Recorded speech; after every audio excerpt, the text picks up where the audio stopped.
l'heure du grand dossier, soyez bien évidemment les bienvenus sur LCI avec aujourd'hui cette question, cet enjeu Iran-États-Unis, le retour de la guerre totale.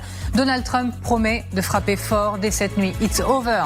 C'est terminé, dit-il. Pour moi, le cessez-le-feu, c'est terminé. Les mots qui claquent du président américain. Le protocole aura donc tenu 20 jours. Il y a 3 semaines, il était signé dans l'incroyable écrin du château de Versailles. Et le voilà maintenant, Donald Trump qui l'assure, il ne veut plus dealer avec ses ordures, je cite. Alors, retour de la guerre est total. Les hostilités ont déjà repris en réalité la nuit dernière. Nous vous ferons revivre les frappes les plus importantes depuis le début du cessez-le-feu, 4 à 5 fois plus importantes, dit-on.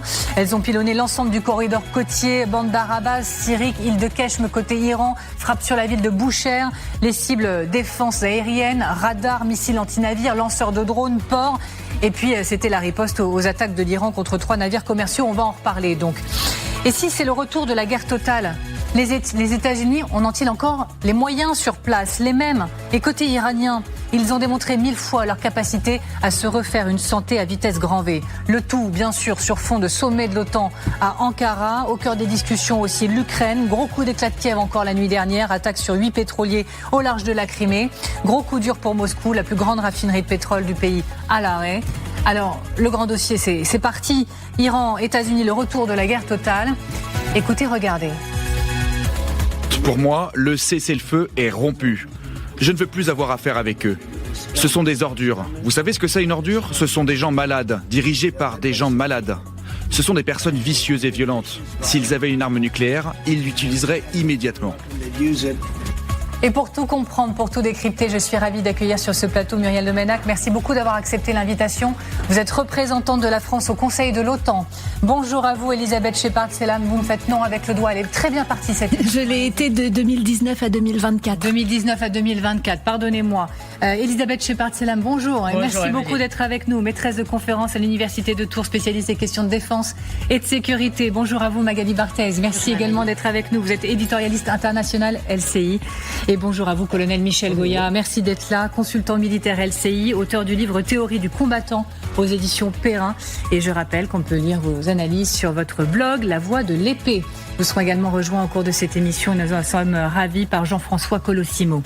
Pour commencer, je vous le disais, les frappes de la nuit dernière, les plus importantes depuis le début du cessez-le-feu. On lit même 4 à 5 fois plus importantes. Mais c'est le colonel Goya qui va m'accompagner pour tout vous expliquer, vous raconter. Colonel, Donald Trump a même parlé de frappe. Lui, il parle même de frappe 20 fois plus forte. Cette fois, il n'y a pas de question de riposte proportionnée. Les États-Unis ont voulu donner un avertissement très clair, très net à l'Iran. Oui, alors 20 fois plus, ça c'est du langage Trump, hein, c'est des chiffres Trump, hein, ça veut dire en fait un peu plus, en bon français. Oui, donc effectivement, il y a le CENTCOM, le commandement central, a lancé une série d'attaques un peu plus nombreuses, un peu plus puissantes que la dernière fois. La dernière fois, ça doit être le 26 juin, la dernière fois où il y a eu un incident comparable. Mais avec cette volonté, effectivement, de marquer un peu le coup, de dire, voilà, maintenant, ça suffit. Et dans tous les cas de figure, on est toujours, voilà, vous voyez la carte, hein. En fait, c'est pas, on n'a pas tapé, les Américains n'ont pas tapé sur l'ensemble de l'Iran. Ils tapent vraiment dans la zone pour montrer que cette attaque est une réponse à une attaque iranienne. Donc concrètement, qu'est-ce qu'ils ont fait? Ils ont balancé, comme ils le font d'habitude en réalité, dans tous les points de la zone. L'île de Keshm, c'est la grande base militaire de défense de la zone. Bandar Abbas, c'est le grand port, effectivement, notamment militaire, qui se trouve à proximité. Et si on peut revoir la carte au passage. Voilà, l'île la petite base, petit port de Sirik. Pourquoi? Parce qu'il est directement en face de l'Oman, du sultanat d'Oman et du passage de l'Oman. Et ce que veulent faire les Iraniens, c'est interdire ce passage. Donc, c'est probablement les attaques venaient d'ici. Voilà, les Américains annoncent 80 cibles détruites. Alors, qu'est-ce qui est contenu là-dedans? Alors, c'est des trucs habituels, hein, des sites de anti-navires, des sites de lancement de missiles, des postes de commandement, éventuellement des radars. Et ils annoncent 60 vedettes de tir. Alors, est-ce qu'ils les comptent dans les 80, ce qui effectivement affaiblirait quand même un petit peu la charge. Et puis, il y a effectivement ce matin une nouvelle attaque sur Boucher. Boucher, la particularité de Boucher, c'est que c'est là que se trouve. On pense à Boucher parce que c'est là que se trouve la centrale nucléaire iranienne. Donc, les Américains n'ont pas tapé la centrale, mais ils ont tapé le port. Et à chaque fois qu'on tape sur Boucher, c'est Toujours, il faut toujours penser centrale nucléaire. Il faut remettre une petite dose de nucléaire quand même dans cet événement. Et comme à chaque fois, l'Iran a aussitôt riposté contre les pays du Golfe. Oui, alors de toute façon, les Iraniens ripostent toujours contre les pays du Golfe. La question qui se pose, c'est est-ce qu'ils ripostent directement sur les pays du Golfe, par exemple l'aéroport de Koweït, Kuwait City, des sites économiques, ou sur ces bases, est-ce qu'ils ripostent sur les bases américaines dans ces et là, ce qui est intéressant, c'est qu'ils ripostaient sur les Américains, ce qui pour eux représente un peu une forme d'escalade. Jusque-là, ils évitaient plutôt de frapper sur les Américains. Là, ils frappent sur les Américains. Donc, on voit les 3 cibles principales, 3 bases américaines. Bahreïn, c'est les 2 bases de la 5e flotte américaine, Port Salman, Sheikh Issa, et une base de l'US Air Force, de l'armée de l'air américaine, Ali Al-Salem, au Koweït. Donc, encore une fois, l'idée, c'est on frappe des Américains. Alors bien évidemment, tout ça fait sans doute des dégâts. Mais ça n'a pas fait de victimes. C'est-à-dire tous les Américains s'y attendaient, se préparaient. Ils ont intercepté une grande partie des tirs, mais c'est pas grave. Le symbole, c'est de dire voilà, on est capable de frapper. On a toujours des missiles. On les voyait tout à l'heure, soit les Fateh 110 ou des choses comme ça. Donc regardez, on a toujours une capacité de tirer avec des missiles. Et cette fois, on tire directement sur les Américains. Tout avait commencé en réalité en début de semaine. Et le déclencheur, ce sont des tirs iraniens sur des bateaux qui traversaient le détroit d'Ormuz. Oui, et en fait, la séquence commence toujours comme ça. C'est toujours la même séquence. C'est du théâtre, avec des sortes de figures imposées. Ici, vous avez 3 navires, donc 2 pétroliers, un méthanier, qui ont été attaqués alors qu'ils passaient. Ils utilisaient, c'est ça ce qu'on leur reproche, que les Iraniens leur reprochent, c'est d'utiliser le passage d'Oman au lieu de passer par chez eux. Là, au lieu de monter. Exactement. Voilà. Vous voyez les 2 routes, la route iranienne et la route omanaise. Donc ils disent, attends, écoutez, article 4 du protocole qui a été signé, la liberté de navigation est garantie par la République islamique d'Iran. Donc ils disent, c'est nous. En fait, c'est nous qui contrôlons véritablement le détroit. Et donc, si vous voulez passer ailleurs, écoutez, ça nous plaît pas, et on considère même que c'est une violation du protocole, et donc on intervient. Et c'est quasiment toujours que ça commence comme ça, une attaque qui a fait des dégâts, et puis une riposte américaine. Voilà, maintenant, cette riposte, cette séquence, on va l'appeler comme ça, est un peu plus violente que les précédentes. Reste à savoir si ça va déboucher sur d'autres actions, sur une autre escalade, ou ça va rester comme une nouvelle séquence, en attendant une nouvelle dans une semaine ou 2 semaines. Merci, colonel. On revient dans quelques instants devant l'écran ensemble pour parler des moyens américains et iraniens toujours en place, si effectivement il y a retour des frappes, comme le promet Donald Trump. D'ailleurs, Muriel de Meynac, il a affirmé tout ça dans un cadre bien particulier, Donald Trump, celui de l'OTAN, sommet majeur en ce moment à Ankara. Quand on est de l'Alliance, quand on est à l'OTAN, que se dit-on dans les couloirs entre délégations? On se dit qu'effectivement, ça sent le retour de la guerre du côté de l'Iran? Écoutez, je peux pas parler pour mes collègues sur place, mais je me mets à leur place. C'est ce que je vous demande, exactement. Et je me mets à la place des alliés qui se sont fait assaisonner, on va quand même dire ça, hier d'entrée par le président américain qui a reproché aux Européens, finalement, de ne pas avoir assuré le service après-vente d'opérations auxquelles ils n'ont pas été associés en termes de planification et de conduite, et qui pourtant ont des conséquences majeures pour nous. Donc hier, le président américain est arrivé en laissant entendre que, insatisfait finalement du défaut entre guillemets, de solidarité des alliés européens, il risquait d'en tirer les conséquences. Il parle même de retirer les forces américaines d'Europe, d'autant que les Européens ont pas approuvé, c'est le moins qu'on puisse dire, sa volonté de prédation sur le Groenland. Et puis le lendemain, les alliés se réveillent en apprenant que le président américain, probablement sans davantage de consultation avec eux, a décidé de relancer ou laisser se relancer, parce que je pense que les États-Unis en sont pas seuls responsables, les opérations de guerre en Iran, avec toujours des implications considérables pour nous en termes de sécurité des approvisionnements. Donc, je crois que cette séquence dit beaucoup d'un allié américain qui prend des décisions au demeurant quand même peu rationnelles, sans considération de ses alliés. Mais vous savez, le cardinal de Retz disait la plus grande faute pour un politique, c'est de se mettre dans une situation où il ne peut commettre que des erreurs. Alors, est-ce que les alliés étaient en situation de dire cela au président américain au sommet de l'OTAN? Probablement pas. Parce qu'on a besoin de garder un cadre de coopération opérationnelle, et on voit bien que les Américains se désengagent et il faut le faire de façon organisée. Mais je dirais que nos opinions, nos spectateurs probablement, en réponse à votre question, voient bien que, en gros, le président américain a décidé, ou ayant conclu un mauvais deal, s'est résolu à la relance de la guerre au sommet de l'OTAN, sans consultation et sans soutien de ses alliés, alors que ça a des conséquences pour nous. La relance de la guerre, on y est, on peut dire, relance de la guerre? Moi, je ne suis pas totalement convaincue. Pourquoi? Alors, pour des raisons, surtout les facteurs internes. On parle beaucoup de comment ça affecte les Européens, et vous avez raison, enfin, Madame Domenech a raison, mais il n'y a pas beaucoup de soutien en interne. On se souvient quand même, au moment de cette fameuse signature, il y avait quand même un vote au Sénat qui n'allait pas dans sa faveur, et beaucoup de bruit qui n'allait pas dans sa faveur. Donc, s'il veut vraiment engager une guerre à fond, et on a vu les frappes restent sur le détroit d'Ormuz. On n'a rien vu qui va en intérieur en Iran, ce qui enclencherait pour le coup une guerre plus massive. Il va réfléchir 2 fois. On sait qu'il n'a pas envie, mais il n'a pas envie. On est en juillet, les élections sont au mois de novembre, et c'est pas dit qu'ils perdent le Sénat. Il va falloir y travailler côté républicain, et pour ça, il va falloir probablement éviter une guerre. Donc, je pense que d'abord, il a envie de mettre plus de pression. Maintenant, si ça marche pas, ça, c'est autre chose. C'est une autre histoire. Les mots sont forts des deux côtés, bien évidemment. Toujours cette guerre de communication, donc surenchère des mots. Et donc, du côté iranien, ça donne le temps de la retenue, c'est fini. Regardez.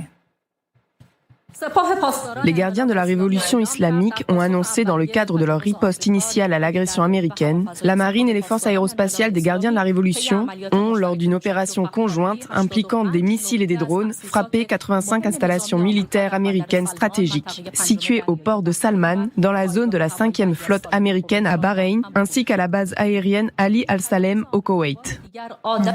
Surenchère verbale, et pour le moment, on se dit que ça en reste là avec quelques frappes, on va dire, de sommation, je caricature un peu, ou pour vous, ça va un tout petit peu plus loin derrière les mots?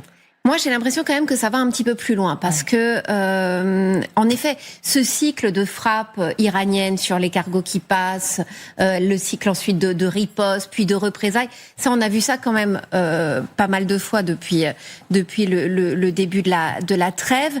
Là, on a l'impression quand même que les frappes ont été plus dures côté américain. Et surtout, je trouve que le ton de Donald Trump, en fait, c'est ça qui nous surprend aujourd'hui. Le ton, quand même, a changé, parce que jusqu'à présent, quand il y avait ce genre d'échauffourée, enfin de montée de tout à coup de tension, vous aviez immédiatement le commandement américain qui expliquait que la riposte avait été extrêmement calibrée et que tout ça ne remettait pas en cause le cessez-le-feu. Là, ce qu'on a vu, quand même, c'est un Donald Trump qui explique, moi, le cessez-le-feu, ça y est, je pense que c'est terminé. Vous pouvez continuer à négocier, mais moi, j'y crois pas, parce que les Iraniens sont des menteurs, etc., etc. Et on a entendu toutes les insultes de Donald Trump. Et j'ajoute qu'en plus, les Américains ont décidé de rétablir les sanctions sur le pétrole iranien. C'est-à-dire que dans le cadre de l'accord du protocole d'accord, il avait été décidé du côté américain de laisser le pétrole iranien être exporté, ce qui devait être une source de revenus considérable pour les Iraniens. Ben ça, c'est terminé depuis hier. Donc on sent quand même qu'il y a une exaspération du côté américain du fait que les négociations, évidemment, n'avancent pas, du fait aussi de toutes ces images des funérailles de Khamenei. On va les revoir. Ça a été des appels à la vengeance et à éliminer Donald Trump. Quasiment même avec des effigies. Oui, absolument. Et quasiment promesse de nouvelle guerre. Oui. Donc, on le sent extrêmement frustré, mais c'est un échec pour toute la stratégie finalement de Donald Trump, qui a misé depuis le début sur le fait qu'il était possible de négocier avec les Iraniens. Oui, Sonia Dridi nous en parlera un peu plus tard de cette question de l'échec au nom du président américain. Je voudrais qu'on entende une autre voix. Le secrétaire général de l'OTAN, c'est Mark Rutte. Alors, certains diront c'est l'homme qui veut essayer de murmurer à l'oreille du président américain. Donc, certes, mais il a dit quoi, Mark Rutte? Il l'a dit, c'était nécessaire. Ces frappes étaient nécessaires. Je vous vois déjà réagir. On l'écoute et puis vous me dites ce que vous avez en tête juste après. Je pense que c'était absolument nécessaire, car lorsqu'il y a un cessez-le-feu et que l'Iran le viole, nous avons vu ce qui s'est passé hier avec des navires attaqués. Je pense qu'il est absolument crucial que les États-Unis réagissent avec force. Muriel Domenech et le colonel juste après. Oui, plusieurs choses. D'abord, le secrétaire général de l'OTAN s'exprime en son nom personnel et absolument pas au nom de l'OTAN. La déclaration publiée par les alliés tout juste en début d'après-midi est donc négociée par consensus entre les 32 alliés. Elle dit deux choses. Un, qu'il ne faut pas que l'Iran ait l'arme nucléaire, et deux, que la réouverture du détroit d'Ormuz est essentielle pour la sécurité de nos approvisionnements. Ce qu'on comprend par ailleurs, c'est que le président Trump a consacré une bonne partie de son intervention à la réunion de travail de ce matin à reprocher aux Européens de ne pas l'avoir soutenu dans son aventure, comme il dit, sur l'Iran, mais on comprend donc que, en réalité, les alliés européens ne souscrivent pas à cette guerre qui, encore une fois, n'est pas la nôtre. Donc Mark Rutte s'exprime en son nom personnel. Bon, ça participe d'une tactique qui est la sienne, qui est celle de la flatterie. Dans la gestion du président américain. Bon, c'est la perception qu'il a de son rôle. On n'est pas certain des résultats que ça permet d'atteindre, à la fois en termes de conviction. Vous disiez, il veut murmurer à l'oreille du président américain. C'est parce que le président américain en entend. Ce qui est sûr, c'est que ça donne une incarnation des Européens. Et bon, il parle pas au nom des Européens, mais il se trouve qu'il est ancien Premier ministre des Pays-Bas, qui est pas vraiment celle de la dignité à un moment où on en a besoin de dignité, à la fois pour se faire respecter du président américain, à la fois pour projeter de la crédibilité, donc de la dissuasion envers nos adversaires, et puis de l'attractivité envers nos grands partenaires. Avant de rejoindre sur cette approche. Sonia Dredi à Washington, colonel Goya, c'était nécessaire? Alors bon, Mark Rutte, c'est sujet, verbe, compliment. C'est vis-à-vis de Donald Trump. Donc en fait, il n'offre aucun intérêt. Ses propos n'offrent aucun intérêt à lui. Maintenant, pour le reste, non, mais écoutez, nécessaire, oui, bien sûr, parce qu'on est dans une séquence un peu obligée. C'est du théâtre, c'est du théâtre où il y a des figures imposées. Voilà. Donc, il y a eu des frappes sur des navires dans le détroit. On peut pas laisser sans réponse, etc. Voilà. Sinon, si on reste sans réponse, donc ça se reproduira. Et ça y est, les Iraniens ont gagné. Ça y est, ils ont le contrôle par la force du détroit d'Ormuz. Et après, ils pourront en faire ce qu'ils veulent. Donc oui, c'est une séquence absolument obligée. Maintenant, voilà, je pense que les deux camps n'ont pas envie de reprendre la guerre, derrière toutes les déclarations que l'on veut, que ce processus de négociation, un peu de paix-guerre, ça leur convient en réalité, surtout aux Iraniens.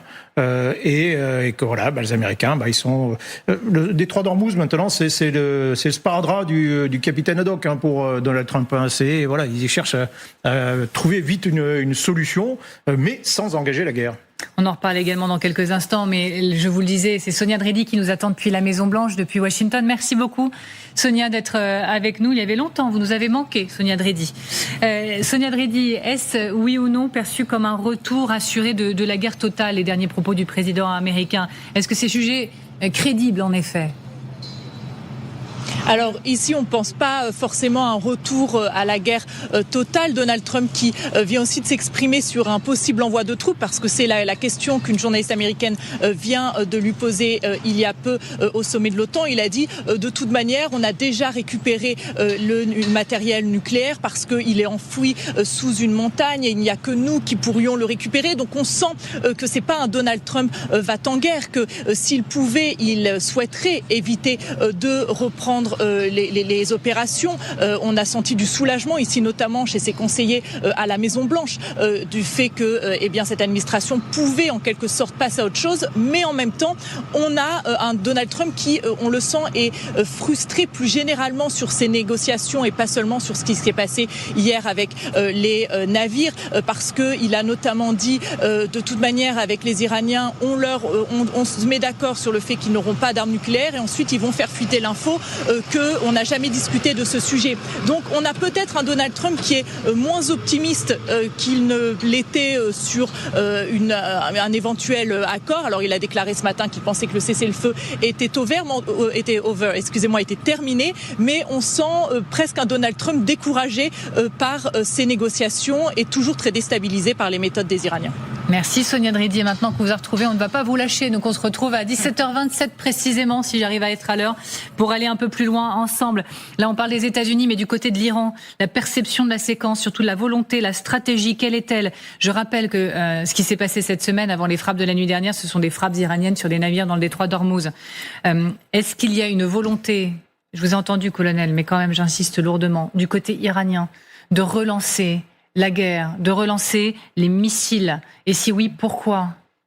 Alors, je pense que, et je reviens aux funérailles que Magali a mentionné, il y a une volonté déjà de consolider le régime aujourd'hui autour d'un ennemi extérieur. C'est l'ennemi extérieur. Donc ça rentre dans cette mise en scène dont parlait le colonel, mais qui est une mise en scène qu'on a vue ces derniers jours. Enfin, c'est quand même assez impressionnant quand on regarde les funérailles pour des gens qui sont en négociation, autant d'appels à chercher Donald Trump, à tuer Donald Trump, contre les États-Unis et autres. Je pense que c'est aussi pour consolider en interne. On se rappelle quand même quels étaient les problèmes en interne avant cette guerre, quels sont les problèmes toujours aujourd'hui, et puis aussi peut-être restaurer un peu de crédibilité militaire, enfin en tout cas montrer qu'ils sont toujours là, toujours une nuisance. Et dernièrement, on rappelait cette question du détroit d'Ormuz, que les Américains insistent aux ouvertures, droit international, et que les Iraniens insistent à chaque fois, non, nous sommes le maître du jeu ici. Je pense qu'ils le rappellent constamment. Je pense que vous allez me répondre non, mais est-ce qu'il y a une question de calendrier ? C'est-à-dire, il y a Ankara, il y a Trump avec l'alliance du côté de l'OTAN, et est-ce qu'il y a une volonté des Iraniens d'envoyer un message fort dans ce contexte-là ? Je pense que les Iraniens cherchent à maximiser leur avantage, et par ailleurs, mon sentiment est que ils se surestiment dans cette partie, comme les Américains se sont surestimés également. Et ils se surestiment, les Iraniens ? Oui, je pense que les deux surestiment leurs mains, à la fois militaires et politiques, et ça, dans une négociation, c'est le plus difficile pour atterrir, si vous voulez. Quand les deux parties croient sincèrement qu'elles ont gagné, c'est difficile d'en rabattre. Vous savez que nous avons beaucoup de spécialistes sur ce plateau qui nous disent qu'effectivement l'Iran a gagné. Et vous nous dites... je pense que l'Iran pense qu'il a encore plus gagné qu'il n'a gagné en réalité. D'accord. Évidemment, dans un conflit asymétrique, quand le faible dure, il gagne. Certes, mais en même temps, le régime, son économie, tout ça extrêmement affaibli. Bon, ce qui est intéressant, c'est que il est possible que le leadership iranien finalement ait su survivre, mais pas se réorganiser de manière à savoir prendre des décisions. Et en fait, dans une négociation pour atterrir, il y a un moment où il faut savoir s'arrêter. Vous voyez, c'est comme une grève. Il faut savoir arrêter une grève, de la même manière. Et du coup, il y a une espèce de piège de l'escalade du côté iranien, mais aussi du côté américain. Et Michel Goya va sans doute me contredire ou compléter, mais je me souviens que Kissinger, dans le conflit au Vietnam, n'a cessé de parler, même Kissinger, qui pourtant était un grand stratège, de rétablissement de la crédibilité. Et en fait, ce sujet du rétablissement de la crédibilité par l'action militaire, c'est la marque de l'impasse politique, et c'est ce qui amène dans une espèce de cycle, vous voyez, où en fait on se retrouve dans une dérive, et bien au-delà de ce qu'on avait imaginé, parce que je crois que quand même le plan de vol côté Trump, c'était d'arrêter les frais. C'est passionnant. Oui. L'Iran se surestime ? Probablement, mais le problème de l'Iran, c'est que effectivement, vous avez, on le sait à peu près, qu'il y a à peu près deux lignes qui sont pas cohérentes, et donc ça introduit, il y a un manque de cohérence parce que vous avez plusieurs factions qui n'ont pas forcément la même vision. Et du côté américain, c'est la même chose, mais sur un seul individu. Quoi. Vous avez plusieurs factions dans la tête de Donald Trump en réalité, qui une politique de gribouille, ou qui il y a 2 jours dit ce sont des gens visiblement, les Iraniens, enfin, voilà, cette nouvelle génération de dirigeants, ça y est, maintenant, ces gens intelligents, faire des affaires et tout, ils sont sympas, machin. Et puis, aujourd'hui, qui les traitent d'ordures, etc. Donc, visiblement, on sait pas très bien, enfin, il sait pas très bien quoi faire. Et en fait, oui, concrètement, il est dans l'impasse. Mais effectivement, je pense que on est dans une situation où lui-même ne cesse de proclamer qu'il a gagné, qu'il est vainqueur, qu'il a écrasé toutes les forces iraniennes. Et puis du côté iranien, où, de fait, on dit, écoutez, non, on n'est pas écrasé du tout. On a conservé toutes nos capacités militaires. Et en plus, un bonus, on a le contrôle du détroit d'Ormuz. On a obtenu la levée du blocus américain. On a obtenu des tas de concessions. On a obtenu de l'argent. C'était même pas prévu au départ, mais en plus, le vainqueur, celui qui est censé être le vainqueur, nous donne de l'argent, ce qui est quand même pas tout à fait normal. Donc oui, il y a de quoi être troublé, quoi, pour le moins, dans ces négociations. Est-il troublé, Jean-François Colosimo, qui nous rejoint sur ce plateau? Soyez le bienvenu. Jean-François Colosimo, historien, directeur général des éditions du CERF, auteur du livre Occident ennemi mondial numéro 1 aux éditions Albin Michel. Merci beaucoup d'être avec nous, Jean-François Colosimo. Est-ce que vous estimez que l'Iran cherche à tout crin à relancer la guerre, en aurait besoin? Moi, je crois qu'on a complètement sous-estimé, parce qu'on n'y comprend rien et on va rien y comprendre, l'événement de catalyse qui a été l'enterrement du guide et qui a été parfaitement orchestré par les autorités. Cet événement, il a fait qu'on a promené le cadavre du guide sur tous les grands lieux, en fait. On a fait la collection des imams, des 12 imams, en fait, il appelle 12 là, mais enfin... Regardez ces images comme elles sont spectaculaires, elles courent depuis samedi dernier. Voilà, on est allé en Irak, sur les lieux les plus saints. Ali, Hussein, Reza, à Mashhad. C'est-à-dire, on est face à une démonstration spectaculaire, une récapitulation, en fait, de l'histoire iranienne, du martyr de l'Iran face au monde entier, tout seul. Et en plus, en fait, le gouvernement, les autorités ont veillé à reproduire le phénomène des pèlerinages. C'est très important, parce que ces phénomènes de pèlerinage, qui sont véritablement disposés pour des fêtes qui ne sont pas des enterrements, qui sont de grandes fêtes chiites, ces événements du pèlerinage, en fait, ils en ont fait un renouvellement du serment du peuple face à la constitution théologico-religieuse, théologico-politique de l'Iran. C'est ça qui s'est passé. Vous avez eu une nouvelle, en fait, démonstration d'alliance du peuple avec les autorités. Ce qui veut dire qu'en fait, ils sont persuadés d'avoir gagné la guerre. Il faut savoir quand même que ça fait 50 ans qu'ils vivent en se levant tous les matins et en maudissant les États-Unis, n'est-ce pas? Or là, ils ont véritablement l'impression d'avoir gagné la guerre. Donc je pense qu'en fait, si vous voulez, David a pris la tête de Goliath, quoi. C'est ça le problème qu'on a. Muriel Domenech disait il y a quelques instants, ils se surestiment. Comment? Ils se surestiment, les Iraniens. Oui, mais le problème, c'est que peut-être qu'ils se surestiment. Et certainement, Muriel a raison, sur le papier, mais en attendant, si vous voulez, on a quand même des Iraniens qui ont pris des amphétamines face à un Trump qui, lui, est en dépression, quoi. Parce que, en fait, il sait même plus où il en est dans cette affaire. Donc, on a un Trump qui est sous antidépresseur et des Iraniens sous amphétamines. C'est ça qu'il faut comprendre dans l'affaire. Et c'est là, quand même, où dans les guerres, il y a quand même un avantage tout de même important à savoir ce qu'il en est et pourquoi on est dans la guerre, ce que les Américains, quand même, ont de plus en plus de mal à savoir puisqu'ils sont divisés. C'est vrai que dans ces processions, d'ailleurs elle se poursuit, donc là c'est l'arrivée hier à Nadjaf du côté de l'Irak comme vous l'avez signalé, Jean-François Colosimo, on a entendu se multiplier les appels à la vengeance, mais surtout les appels à la mort, à tuer Donald Trump, etc. Ouais.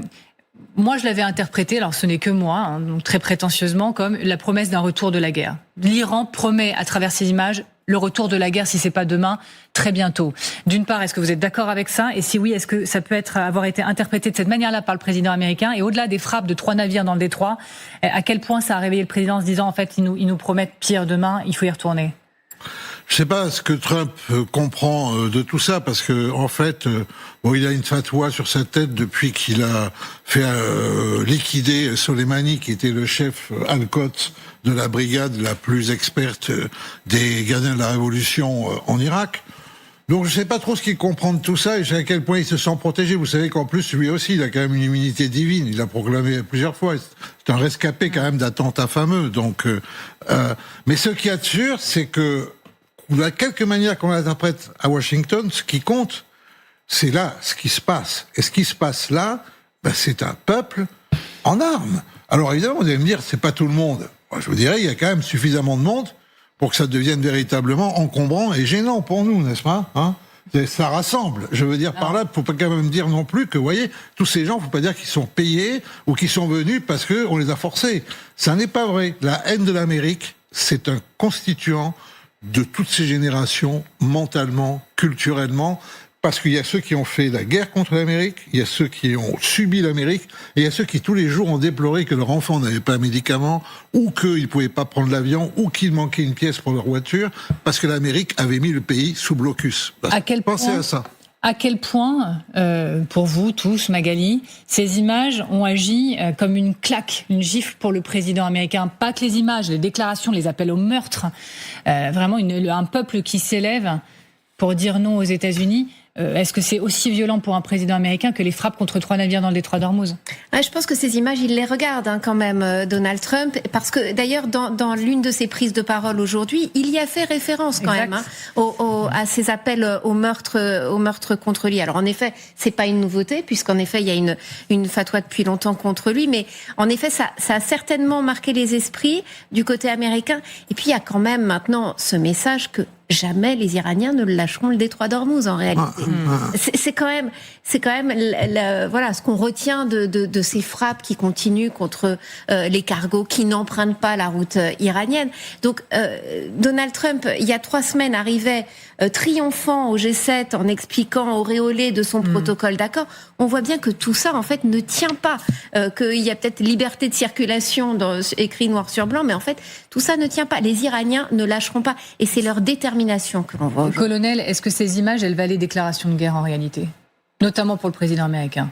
Et est-ce que ça explique, est-ce que c'est moteur notamment de cette montée en tension de ces toutes dernières heures là qu'on est en train de vivre ensemble? Non, je pense pas que ce soit forcément une déclaration de guerre.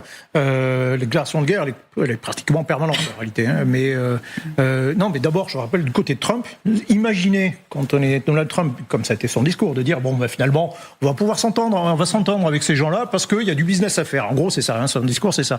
Ils ont un intérêt économique à normaliser nos rapports, à s'entendre avec nous. Donc finalement, ça va bien se passer. Mais c'est d'une absurdité, c'est d'une folie absolue. Comment imaginer que ces gens-là, d'un seul coup, se disent oui, effectivement, tiens, on va gagner de l'argent, on va s'entendre avec Trump, avec celui qui a lancé notre guerre contre nous, qui nous a bombardé, celui qui a tué le guide suprême, etc., enfin, avec les Israéliens. Donc c'est absolument inconcevable.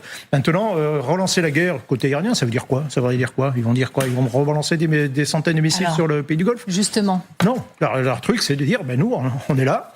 On vous a résisté, on a résisté une première fois, on résistera une deuxième fois si nous attaquez, et ce sera encore plus dur pour vous. Alors justement, il y a les mots, encore une fois, et nous, notre passion dans cette émission, c'est d'aller plus loin et d'estimer quelle est la réalité des faits derrière les mots. C'est-à-dire que quand on a le président américain qui dit ceci, frappez fort dès ce soir, qu'est-ce que ça signifie? En a-t-il les moyens? Écoutez à nouveau le président américain. Il se comporte très mal. D'ailleurs, c'est le cas depuis 47 ans. On les a frappés très fort hier soir après qu'ils aient lancé... Bon, vous n'êtes peut-être pas au courant, vous savez peut-être pas, mais ils ont lancé quelques drones et un missile aussi vers des navires, puisqu'ils traversaient le détroit, ce qu'ils avaient tout à fait le droit de faire d'ailleurs. Donc on les a frappés très fort hier soir. On va sûrement refaire pareil ce soir. Voilà, je les préviens, on va les frapper fort ce soir. Mais voilà, on verra comment ça se déroule. Donc avec quels moyens les États-Unis ont-ils retiré certaines de leurs forces pendant la période du cessez-le-feu? Ou à contrario, est-ce que chaque camp a profité de ce temps-là pour se refaire une santé militairement? On pose les faits avec le colonel Goya. Colonel, la guerre à proprement parler, elle est finie depuis le mois d'avril. Je veux dire la guerre des missiles. Voilà. Où en est le dispositif américain au large de l'Iran? Au début de la guerre, on parlait de gigantesque armada. Alors d'abord, c'était pas une gigantesque armada, c'était quelque chose qui était infiniment moins puissant, par exemple, que ce que les Américains avaient pu réunir contre l'Irak en 1990 ou en 2003, par exemple. C'était un dispositif qui était beaucoup plus léger.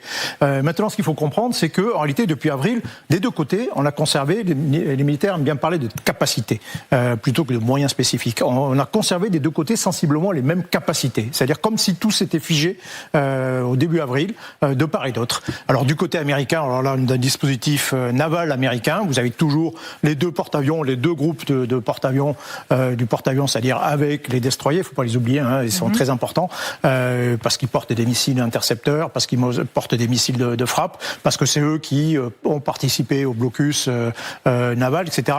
Donc eux, ils sont toujours là, ce sont les mêmes.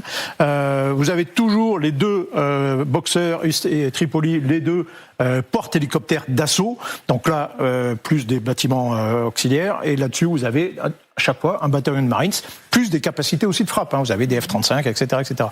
On voit d'ailleurs de magnifiques F-35, qui est un peu le fer de lance de tous ces dispositifs navals et aéronavals.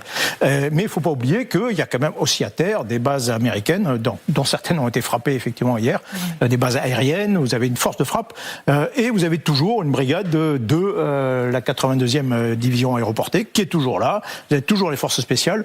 En gros, vous avez le même dispositif, qui était, à mon sens, déjà insuffisant à l'époque, mais qui est toujours là. C'est en soi intéressant, c'est-à-dire que les Américains n'ont pas renforcé ce dispositif. Ils auraient pu dire, voilà, on va peser un peu plus sur les négociations, on va bien montrer que, attention, là, si ça doit recommencer, on va mettre un peu plus de moyens. Non, on est resté au même étiage. Ils se sont contentés de recompléter un peu le dispositif, de recompléter les équipements, le matériel, etc. On va peut-être en reparler. Je vous le confirme. Côté iranien, que sait-on côté iranien? Ont-ils les moyens de soutenir une nouvelle guerre? On a, je le sais, je le disais plusieurs fois, démontré ensemble, colonel, qu'ils ont une capacité de résilience militaire qui est quand même assez formidable. Mais oui, là aussi, les Iraniens ont conservé les mêmes capacités, véritablement. Ils ont été un peu amoindris par la campagne de frappe, mais ils ont un peu reconstitué, mais ils ont conservé sensiblement les mêmes possibilités. Il y a une dont on ne parle jamais, mais qu'évoquait un petit peu Jean-François Colossimo tout à l'heure, c'est qu'il y a quand même une force armée terrestre qui est colossale, que ce soit l'armée force régulière, les gardiens de la Révolution, toutes ces forces populaires, vous avez une dissuasion populaire qui fait que les Américains sont terrifiés à l'idée de pénétrer dans le territoire. Et ça, c'est quand même un atout considérable. Les opérations terrestres. Qui rend impossible toute idée d'opération terrestre de la part des Américains. Et ça, c'est énorme. Oui.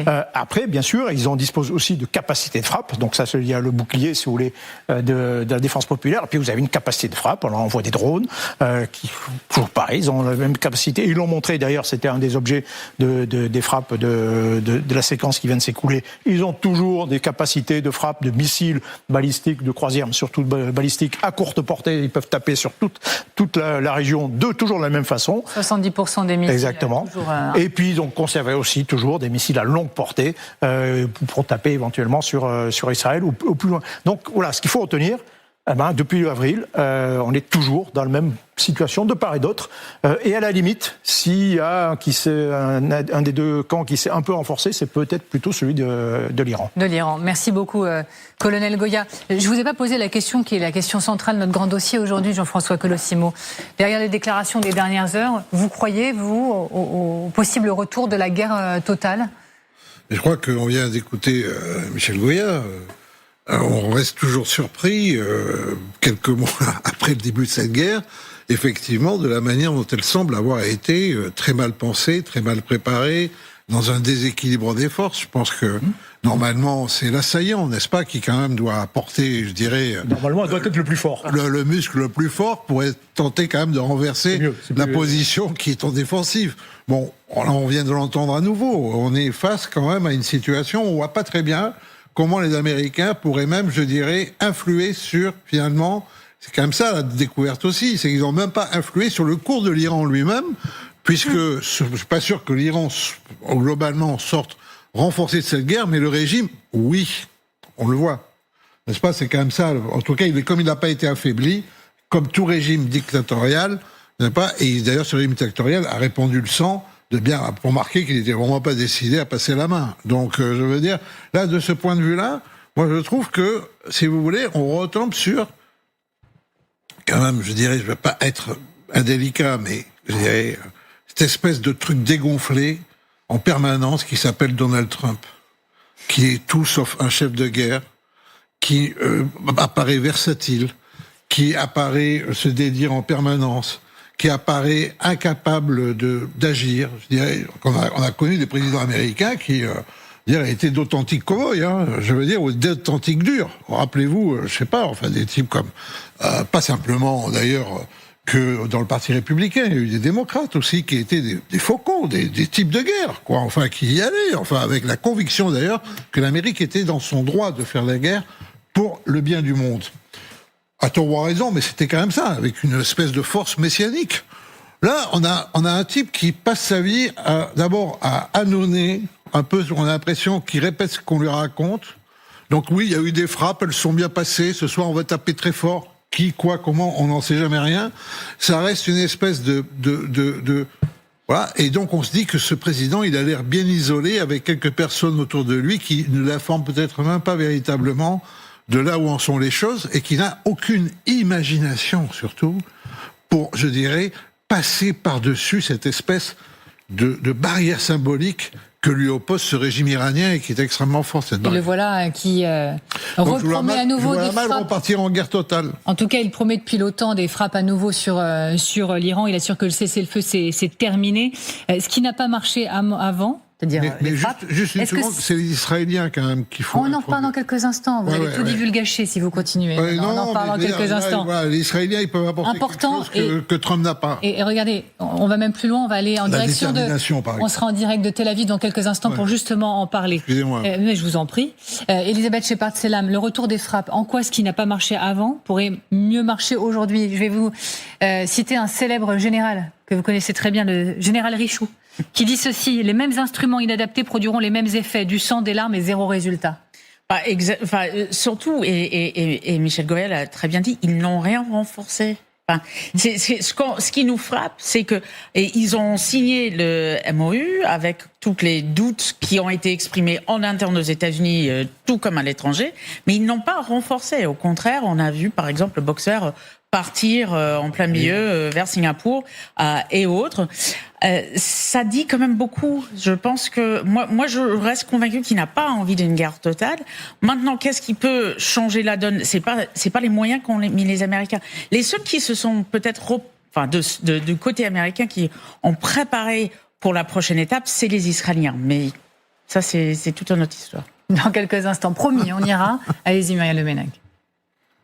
Non, je trouve que c'est triste et finalement consternant. Je vous rejoins de constater que aucune des deux parties, en fait, n'a un processus de délibération rationnel et qu'ils se trouvent tous les deux au résultat inverse de ce qui était leur objectif initial, parce que les deux parties souhaitaient mettre fin au conflit pour des raisons différentes, chacun voyant le coût de la poursuite de la guerre s'élever.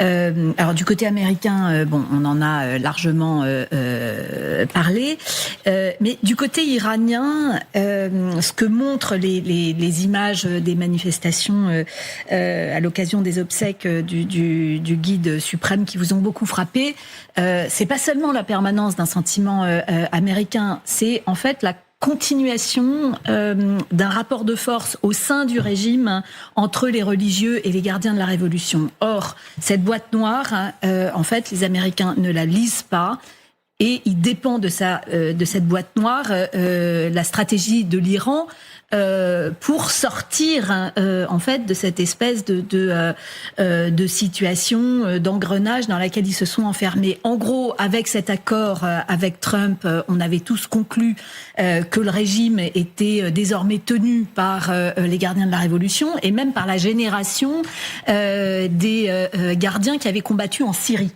Et aux côtés du Hezbollah, etc.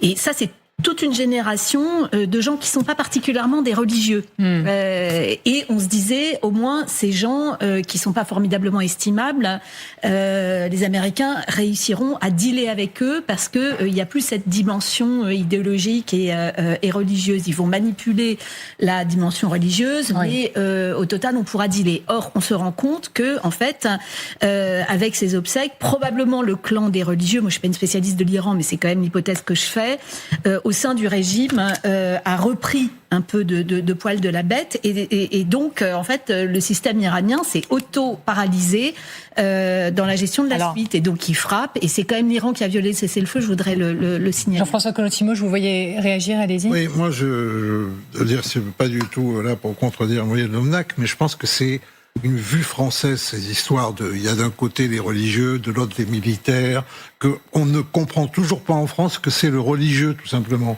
Que le religieux, c'est du militaire, et le militaire, c'est du religieux. Qu'il n'y a pas cette différence aussi forte, qu'en fait, on est face à des synthèses dans ce type de régime, où en fait, l'énergie nationale, si vous voulez, elle se décline dans le clergé comme dans l'armée. Parce que le clergé et l'armée, ce sont les deux réalités qui sont sorties de la Révolution. C'est-à-dire que la Révolution a provoqué l'arrivée au pouvoir de deux générations, et vous aviez le choix de devenir militaire ou mollah. Bon, voilà. Mais en fait, c'est le même esprit, et je pense que de ce point de vue-là, il ne faut pas exagérer, parce que on a passé notre vie, par exemple, avec l'URSS, à chercher, vous savez, les réformateurs par rapport aux durs. Bon, mais là, c'est un peu pareil. En fait, l'énergie, elle restera toujours, de toute façon, symbolique. Alors, qu'elle se nourrisse des soldats morts sur le front, ou qu'elle se nourrisse de l'imam qu'on enterre, l'important, c'est quoi? Encore une fois, c'est l'amphétamine contre la tyrannie, déclarée comme telle, américaine, et en fait, la guerre sainte, la guerre sacrée, et en fait, la volonté de démontrer que l'Iran, en fait, peut administrer une leçon au grand Satan. Alors justement, pardonnez-moi. Vous n'êtes pas assez réaliste. Je pense que le sujet, ça n'est pas moi aussi, je vais vous dire pardonnez-moi, mais le chaos du système. Et je pense que la sociologie administrative, c'est essentiel. Et il ne s'agit pas de sonder leurs âmes.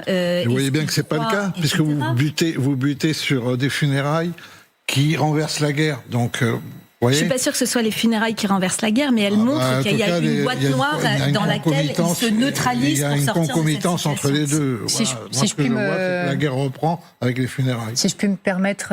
C'est clair. Du coup, d'intervenir. Mais je vous en prie. Il y en a un qui a simplifié largement la situation, c'est Donald Trump. Pour évoquer le régime iranien, ce sont des menteurs, ce sont des ordures. On va réécouter ces mots, regardez. Ce sont des menteurs, des tricheurs, des personnes malades. Ils ont massacré leur peuple, 54 000 personnes jusqu'à présent, alors qu'ils étaient seulement en train de manifester. Quelqu'un a demandé très justement pourquoi les manifestants n'ont toujours pas pris le contrôle du pays. La réponse est toute simple. Ils sont morts, tout le monde est mort, ils les ont tous tués. Sonia Dridi, vous nous attendez patiemment, je vous en remercie depuis la Maison-Blanche. Merci d'être avec nous, correspondante accréditée sur place. Il y a 3 semaines à peine, ont signé cet accord, ce protocole, depuis le château de Versailles. Aujourd'hui, Donald Trump qui en revient à dire « je vais frapper », d'ailleurs qui frappe la nuit dernière, c'est vu comme l'écriture de l'échec américain, du président américain ? Alors en tout cas aux États-Unis, beaucoup considèrent que cette guerre est un échec. Un récent sondage montre qu'un quart des Américains seulement pensent que les États-Unis ont remporté la guerre. Le New York Times notamment avait titré que les États-Unis avaient perdu la guerre. Alors Donald Trump est bien conscient de cela. Il critique beaucoup les médias, mais il lit aussi les gros titres. En même temps, on sent que ça serait compliqué pour le président américain de reprendre cette guerre. Il faut rappeler qu'il y a peu, le Congrès a voté au départ une résolution avec l'aide de républicains pour bloquer cette guerre du président américain, de cette administration, en disant que Donald Trump devrait demander l'autorisation. Et puis ensuite, Donald Trump a été voir des républicains clairement en leur disant qu'il n'était pas content. Et certains de ces républicains ont changé leur vote. Et donc, cette résolution a été annulée. Mais il y a quand même beaucoup de républicains qui ne veulent pas que cette guerre reprenne, notamment ici aussi au sein de la Maison-Blanche. Donald Trump en est bien conscient et en même temps, on sait bien que le président américain ne veut pas perdre la face et qu'il semble presque de plus en plus réaliste. En tout cas, on le sent toujours très frustré parce qu'il a dit tout à l'heure, on parle avec les Iraniens, ils nous disent qu'ils ne vont pas avoir l'arme nucléaire et puis ensuite ils font fuiter l'info qu'on n'a jamais discuté de ce sujet. On le sent moins triomphant. On avait aussi beaucoup l'impression ici qu'il voulait mettre le problème de côté en quelque sorte avant les célébrations du 4 juillet, avant son anniversaire. Et désormais, eh bien, on a l'impression d'un président qui hésite un petit peu sur la marche à suivre. Merci beaucoup Sonia Dredi, précieuse Sonia Dredi depuis la Maison-Blanche, merci beaucoup. Je voudrais juste qu'on les revoie quand même, ces images de Versailles. Il n'y a pas eu de faille spatio-temporelle. C'était bien il y a le 17 juin. Et il signait là donc cette feuille dans l'écrin incroyable du château de Versailles. Le président américain, le protocole était là, le fameux mémorandum, etc. Voilà. Sauf que patatras, on est là aujourd'hui en train de se dire qu'il va frapper. Et que on va repartir depuis zéro. Ce que ça a dit de ce qui s'est passé? En fait, que de toute manière, Donald Trump et cette administration n'a pas compris en fait le logiciel des Iraniens. Et en fait, les Iraniens... La boîte noire dont parlait Myriam La fameuse boîte noire, c'est-à-dire qu'il y a quand même... il y a toujours la même méthode de Trump, c'est de proposer de faire du business, de desserrer les taux des sanctions, de faire de l'argent. Et il pense qu'avec cela, il va pouvoir finalement emmener les Iraniens où il le veut. Et d'ailleurs, quand il signe ce protocole d'accord, on parle tout de suite de dégeler les avoirs gelés. Donc les Iraniens sont sur le point d'empocher quand même beaucoup d'argent. Mais en fait, on voit bien que ce n'est pas ça qui les intéresse. C'est Hormuz. C'est Hormuz. C'est en effet l'idéologie avant tout. Ce qui fait qu'en fait, les Américains peuvent essayer de négocier. En fait, on voit bien qu'en face, l'Iran n'en a pas l'intention. Alors. Ce qui est quand même très frappant, juste un mot sur Donald Trump qui dit mais il n'y a plus personne parce que tout le monde a été tué dans ces manifestations. C'est-à-dire qu'enfin, il reparle quand même de la population iranienne qui a été la grande oubliée de ce protocole d'accord. C'est-à-dire qu'à aucun moment il en était question. Et là, maintenant que finalement, là il sent bien qu'il y a un problème, il repart sur cette question de la répression. Alors qu'il l'a quand même beaucoup ignoré ces derniers temps. Bien évidemment, mais on le sent et vous y revenez vous-même, l'alpha et l'oméga, ça reste et ça restera encore quand même Hormuz. Donc je reprends quand même une question très pratique. La séquence qui s'est ouverte de frappe, elle a commencé encore une fois par 3 navires frappés dans le détroit d'Hormuz. Oui. Peut-on, colonel, imaginer le détroit à nouveau fermé? Soyons très concrets et aussi très concernants. Il y a certainement beaucoup de gens qui nous regardent en disant « Attendez, moi je veux bien qu'on promette des frappes sur l'Iran, mais est-ce que ça veut dire que Hormuz va fermer avec toutes les conséquences que l'on connaît derrière ?» Il y a toujours cette menace, oui, bien sûr. C'est toujours une carte entre les mains des Iraniens qui disent, écoutez, voilà, vous recommencez, vous faites une escalade. Pas de problème. C'est on-off, ils peuvent le faire à tout moment. Donc ils disent, ok, on ferme le blocus et maintenant, qu'est-ce qu'on fait? On ferme, le détroit et maintenant, qu'est-ce qu'on fait? Comment ça se passe?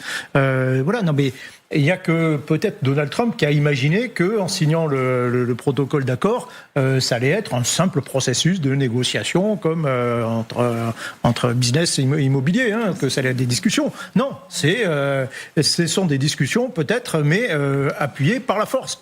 Et donc, pour les Iraniens, c'était clair depuis le début, et ils sont toujours dans la même logique. Elisabeth.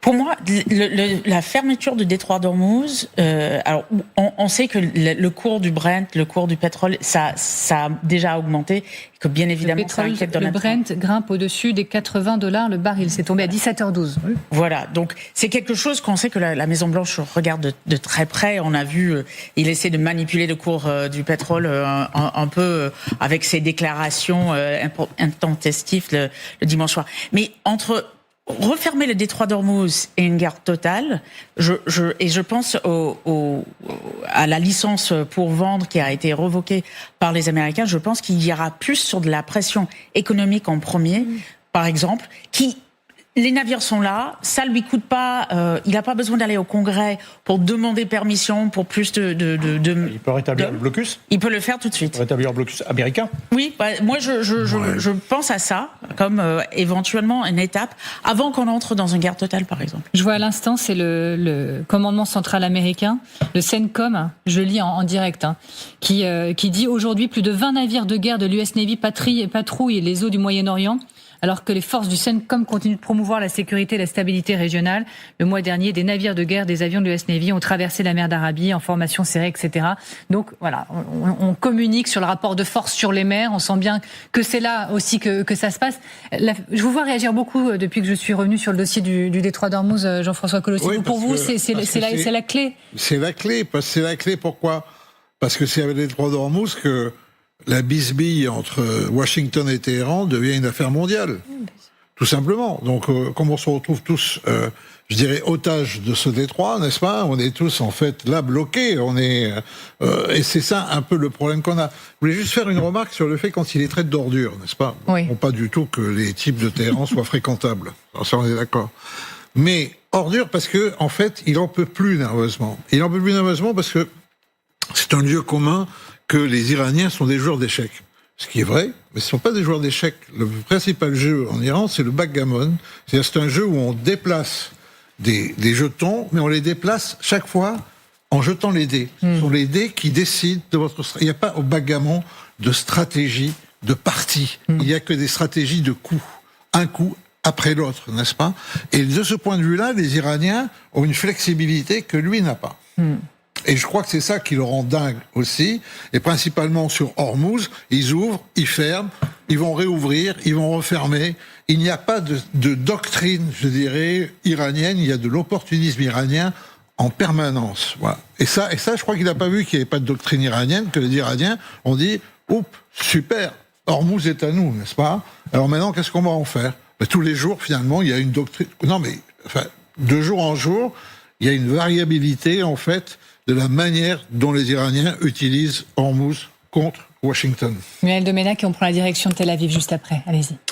Ouais, je pense que ce qui est consternant, c'est que les Américains se trouvent à courir après, en fait, l'État, le statu quo ante, c'est-à-dire que, en fait, ils se sont pas résolus à ce que le résultat de leur opération et de leur négociation, ce soit d'avoir, en fait, une relation avec l'Iran dans laquelle le rapport de force a évolué du côté de l'Iran. Alors, qu'il s'agisse des droits sur Hormuz, qu'il s'agisse de la survie du régime, qu'il s'agisse du potentiel balistique de l'Iran, et encore, on n'a toujours pas parlé du dossier nucléaire. Et donc, je voudrais rendre hommage à mon maître qui intervient souvent sur cette antenne, Gérard Haro, qui, pour avoir suivi l'administration Trump, a toujours dit Trump, quand il négocie, soit il lâche, soit il se lasse.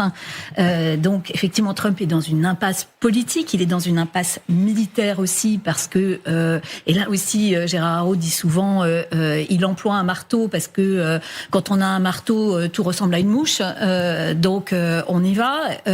Mais au-delà de cette impasse, je pense que ce qu'on peut espérer, parce qu'effectivement vous avez raison, ça a un impact direct sur nous s'il y a un nouveau blocus et fermeture du détroit d'Ormuz, c'est un raccourcissement du cycle.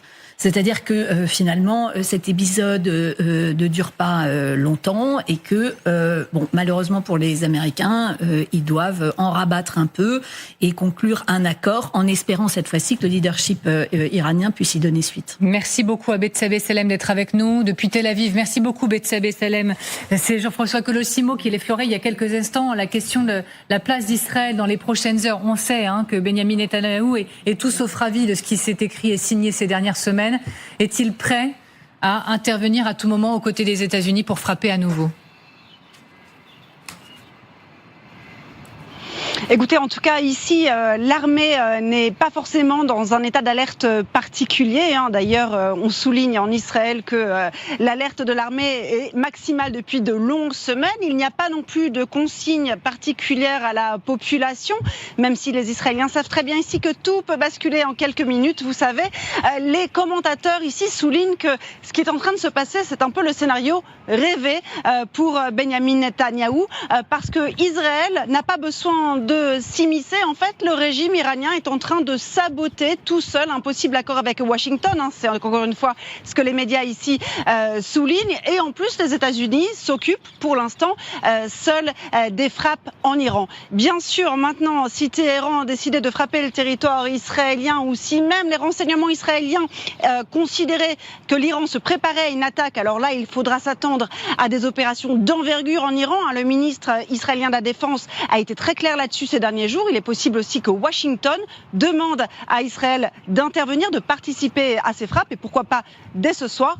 Bien sûr, ce sera difficile à Benyamin Netanyahou de refuser. Merci infiniment, Bethsabée Salem, depuis Tel Aviv. Jean-François Colossimo, pour vous, c'est un sujet important. Pourquoi ? Enfin, on imagine pourquoi, mais à quel point c'est important. Parce que l'axe de la guerre, c'est Tel Aviv, c'est pas Washington depuis le départ. Parce que la guerre qui la veut, c'est Israël, avec des raisons de la vouloir. Enfin, je veux dire, je suis pas entièrement en train de décrire comment elle va en guerre. C'est dans l'ADN, non seulement, je dirais, d'Israël, mais c'est en plus dans l'ADN de Netanyahou, cette affaire iranienne. C'est la seule constante de toute sa politique, enfin, des dizaines d'années de vie politique. Il y a un point, c'est cette obsession sur le fait que l'Iran de Khomeini, c'est l'Allemagne de Hitler. C'est aussi simple que ça. Voilà. Donc, et je pense qu'il en est convaincu. C'est la conviction de son père, qui était un grand historien de l'Europe et du sionisme. Donc, s'il est convaincu de ça, c'est évident pour lui que, il se sent quasiment, messianiquement investi d'une mission de protection de son peuple. Encore une fois, il faut lui faire ce crédit-là, sinon on ne comprend pas ce qui se passe, n'est-ce pas ? Il ne faut pas simplement le voir comme le politicien qui, effectivement, par ailleurs, peut chercher à s'épargner le fait d'être jeté en prison parce qu'il y a des affaires de... Ça existe aussi. Mais la vision qu'il guide depuis beaucoup plus longtemps, c'est celle-là. Donc, il a, à un moment, réussi à convaincre manifestement Trump qu'il fallait y aller. Ça n'a pas du tout tourné comme il voulait. Donc, pendant qu'en fait, il ne peut plus s'occuper de l'Iran, il s'occupe du Hezbollah au Liban. Et il s'en occupe systématiquement. Il n'a pas le cédé là-dessus, parce que là, il est dans son terrain de jeu. Il n'a pas besoin de Washington pour ça. Mais si demain la guerre reprend, bien sûr qu'il sera là. Comment on peut penser autrement sa position ? Elisabeth. Alors, Bethsabée parlait d'un scénario un peu rêvé. C'est pas simplement. D'abord, c'est pas que Benyamin Netanyahou. Si on regarde l'opposition israélienne, si on regarde toute l'opinion publique de gauche à droite en Israël, tout le monde pense que ce deal avec les Iraniens est mauvais, que Trump s'est fait avoir, et que les premières d'en souffrir, c'est les pays voisins, notamment Israël. Donc, c'est un scénario aussi qui rejoint la pensée d'un certain nombre de républicains pour qui l'Iran est un ennemi depuis longtemps. Je pense à Marco Rubio, qui on le voit pas beaucoup sur le dossier iranien depuis qu'il y a cette mémorandum. Donc aujourd'hui, est-ce que ça veut dire que c'est peut-être les Israéliens, effectivement, si ce soir Netanyahou a un appel de Trump en disant il faut y aller. Clairement, c'est aussi ça qui pourrait, rajouter aux forces américaines dans la région. Bien sûr, nous reviendrons sur ces frappes annoncées par le président américain, mais on voulait absolument dans cette émission vous parler de Trump qui autorise la fabrication de missiles Patriot par l'Ukraine. Parce que c'est ça ce qui se joue aussi au cœur de ce sommet majeur de l'OTAN à Ankara. L'Ukraine. Ce pays est-il en train de passer dans la catégorie, oui, des winners dans l'esprit du président américain ? C'est pour ça que je m'autorise l'expression, notamment à travers des coups d'éclat. La nuit dernière encore, attention, Kiev ne frappe plus que les raffineries. Non, on vous parle de gaz, on vous parle de navires de la flotte fantôme, de multiples cibles. C'est Magali Barthez qui va vous expliquer à quel point Kiev a une nouvelle fois frappé très fort ces dernières heures. Magali, la nuit dernière, c'est un complexe crucial pour les exportations de gaz russe qui a été frappé. Oui, frappe massive de drones sur une station de compression de gaz. En effet, on est là dans la région de Krasnodar, donc dans le sud-ouest de la Russie. Cette station, elle fait partie en fait d'un réseau de gazoducs, le gazoduc Blue Stream, qui est essentiel pour les exportations justement de gaz russe. Blue Stream, on va voir la carte. En fait, c'est ce gazoduc qui passe sous la mer Noire et qui permet à la Russie d'exporter, vous voyez, vers la Turquie et puis vers le sud-est de l'Europe. Maintenant que les capacités de raffinage, on voit bien, de pétrole russe sont réduites, eh bien, les Ukrainiens s'en prennent à l'autre source de financement de la Russie, c'est-à-dire ces exportations de gaz. L'objectif, c'est de couper, évidemment, toutes les possibilités de financement pour la Russie. Et les frappes contre les sites pétroliers ne s'arrêtent pas. Selon Volodymyr Zelensky lui-même, plus aucune des principales raffineries russes n'a désormais été épargné. Et quelle que soit la distance, c'est ce qui frappe. Autour là de la raffinerie de Saratov d'être frappée hier par des drones, là aussi, en pleine nuit. On est environ à 450 km de la frontière ukrainienne. Et une part importante de cette production de cette raffinerie, elle va en plus à l'armée russe. On va aller encore un peu plus loin. Là, on est dans la région du Tatarstan où 2 raffineries et un complexe pétrochimique, l'un des plus importants de Russie, là encore, ont été ciblés. Image impressionnante de cette usine chimique en flammes. Les Ukrainiens ont manifestement, et on le dit très régulièrement ici, fait un saut technologique qui leur permet, avec les drones, d'aller toujours plus loin, qui leur permettent même de viser la plus grande raffinerie du pays. Ça, c'était à Omsk. On va le voir sur cette carte. On est à 2500 kilomètres du front. La raffinerie, elle a été obligée de suspendre ses activités avec évidemment un impact sur les pénuries de carburant qui sont évidemment déjà très sévères. Et je le disais, diversification des frappes. Et il y a notamment l'offensive qui s'est déroulée aussi sur mer avec 9 pétroliers de la flotte fantôme russe qui ont été attaqués la nuit dernière sur la mer, en mer d'Azov. Et là encore, c'est le résultat de ces fameux drones ukrainiens à longue portée qui s'en prennent donc non seulement aux raffineries, mais qui ont aussi les moyens d'aller viser ces bateaux, ces pétroliers en mer d'Azov, à l'est de la Crimée. On voit donc que c'est une offensive tous azimuts de l'Ukraine, qui d'ailleurs, comme l'avait annoncé Zelensky, est bien décidé à peser sur l'opinion russe, à asphyxier l'économie de la Russie dans un but qui a été annoncé depuis le début par Zelensky, c'est vraiment d'essayer de ramener Poutine sérieusement à la table des négociations. Merci beaucoup Magali Barthézé. Je me tourne vers vous, Muriel de Menac, puisque l'OTAN, c'est votre sujet et ce sommet, il se passe en ce moment. Est-ce que vous dites qu'effectivement, il y a une montée en puissance substantielle de la part des Ukrainiens qui est en ce moment effectivement de nature à faire tourner le vent dans l'esprit américain? Est-ce que Donald Trump est en train de passer dans une autre dimension? Est-ce qu'il a réussi à passer du camp des losers au camp des winners? Voilà, je fais beaucoup plus simple. Non, mais vous avez raison, vous parlez dans les termes de Donald Trump. Voilà.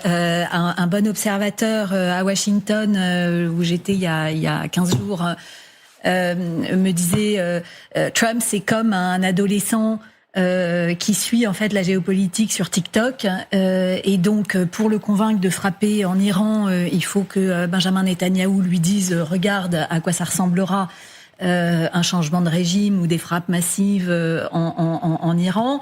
Là, son entourage, parce qu'il y a quand même dans l'État américain beaucoup de gens qui identifient les intérêts américains à soutenir l'Ukraine, on lui montre les images des frappes ukrainiennes dans la profondeur en Russie, et de fait, ces frappes sont impressionnantes. Elles témoignent vraiment d'une intelligence ukrainienne à renverser le cours de la guerre et finalement à infliger à la Russie ce que la Russie a cherché à infliger à l'Ukraine, les frappes massives contre les civils en moins, c'est-à-dire affaiblir l'approvisionnement énergétique, et 2, poser des dilemmes en termes de défense aérienne. Donc ça fait évoluer Donald Trump. Après, en termes d'identification entre l'agressé et l'agresseur, ça je crois que c'est pas acquis. C'est pas encore acquis. On a vu tout à l'heure qu'il disait à Zelensky en réunion, conférence de presse, un peu le genre de situation piège dans lesquelles Zelensky était tombé. On se souvient de la scène dans le bureau ovale le 28 février 2025.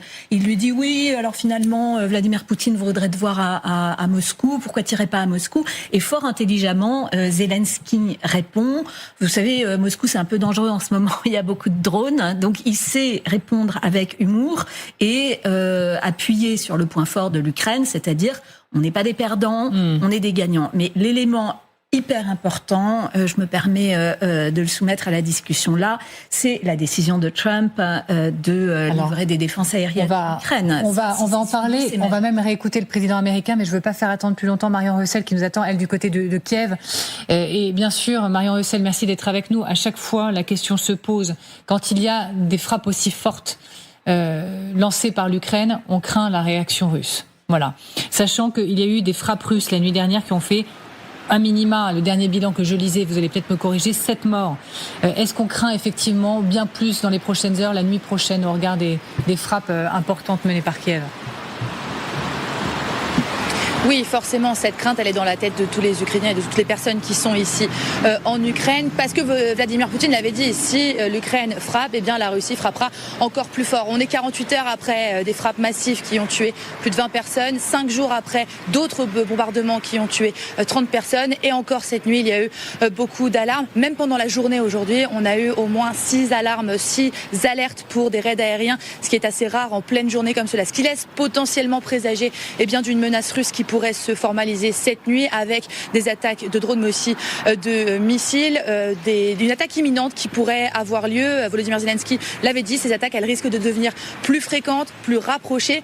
Dans la bouche du ministère de la Défense également, on annonce bien qu'il faut potentiellement quitter les grandes villes, ou en tout cas envisager de les quitter parce que la situation risque de devenir compliquée, de rester compliquée. Alors ici, forcément, tous les regards vont se tourner aussi vers le ciel. On va tendre l'oreille pour ces alertes parce que maintenant les Ukrainiens descendent dans les abris dès qu'il y a une alerte, parce que ce sont des missiles qui sont envoyés notamment sur la capitale. Cette peur, elle est dans la tête de tous les Ukrainiens aujourd'hui.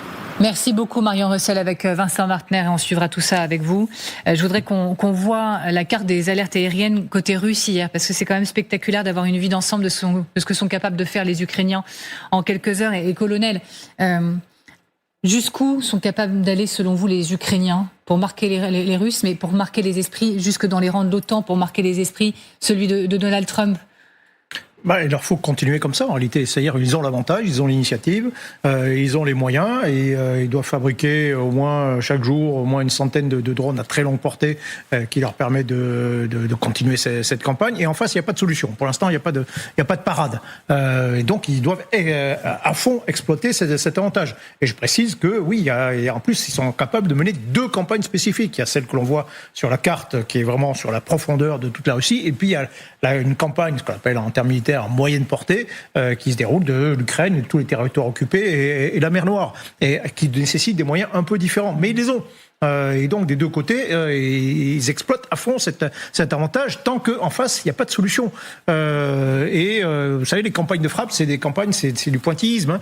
Vous multipliez les points, et comme une œuvre pointilliste, il faut qu'il y ait beaucoup de points d'abord, et ensuite que ce soit bien organisé pour faire apparaître.